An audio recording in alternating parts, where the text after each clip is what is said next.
Cooking colour ওয়ার্ল্ডে আজকের recipe নিরামিষ আলু পনিরের ডালনা।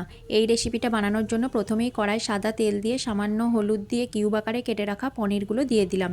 পনিরগুলো যতক্ষণ ভাজা হচ্ছে মিক্সির জারের মধ্যে আদা, জিরে, টমেটো আর কাঁচা লঙ্কা অল্প জল দিয়ে মিহি করে বেটে নেব। পনির ভেজে তুলে নেওয়ার পর অবশিষ্ট তেলে 5 ফোড়ন দিয়ে ডুমো ডুমো করে কেটে রাখা আলুতে সামান্য হলুদ দিয়ে কড়াই ঢাকনা চাপা দিয়ে বেশ লাল লাল করে ভেজে নিয়েছি। এরপর মিক্সিতে বেটে রাখা মশলাটা দিয়ে দিলাম। হলুদ গুঁড়ো, কাশ্মীরি লঙ্কার গুঁড়ো, লবণ আর চিনি দিয়ে সব কিছু ভালো করে মিশিয়ে নিয়ে কড়াই ঢাকনা চাপা দিয়ে মশলা থেকে তেল ছাড়া অবধি কষে নিতে হবে। মশলা থেকে তেল ছেড়ে দিলে ক্যাপসিকামের টুকরো আর ভাজা পনিরগুলো দিয়ে সব কিছু বেশ ভালো করে ভাজা ভাজা করে নিতে হবে। তারপর ঈষদুষ্ণ জল দিয়ে কড়াই ঢাকনা চাপা দিয়ে আলুগুলো সেদ্ধ করে নেব। আলু সেদ্ধ হয়ে গেলে কড়ার ঢাকনা খুলে ধনেপাতা কুচি মিশিয়ে দিয়ে আবারও 2 মিনিটের জন্য কড়াই ঢাকনা চাপা দিয়ে রান্না করে নিতে হবে। রেসিপিটা খুবই সিম্পল হলেও খেতে কিন্তু দারুণ। একবার গরম রুটি অথবা পরোটার সাথে বানিয়ে দেখো।